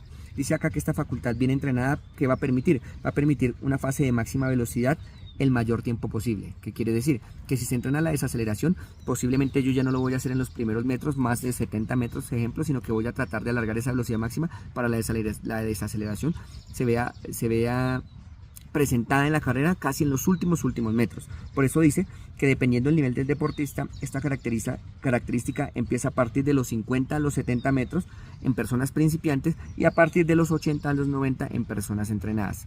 Es decir, que en principiantes normalmente ese proceso de desaceleración que se haría de forma involuntaria se realiza con mayor anticipación. En cambio, con los atletas entrenados ellos lo hacen al final, bien al final, casi los últimos 20 metros, y otros los hacemos a los 60, 70 metros. Hasta aquí tendríamos entonces lo que queríamos nosotros lograr hoy, dar a entender que sería qué es la velocidad, ¿sí? Tipos de velocidad y entender cada una, entender cómo funciona la velocidad de reacción y sus componentes, cómo funciona la velocidad de desplazamiento, dentro de los cuales tenemos la misma reacción, cómo funciona lo de la velocidad máxima, a qué nos referimos cuando hablamos de velocidad máxima, y velocidad de resistencia también a qué nos referimos con esto de la velocidad de desaceleración, sin olvidar que hay otra velocidad que hay que tener siempre en cuenta y viene mucho en los deportes específicos, que sería esa velocidad del movimiento o velocidad de gesto técnico, que es súper importante en los deportes. Espero les haya quedado claro. Cualquier duda pues estoy disponible para tratar de aclararla. Muchas gracias por la vista.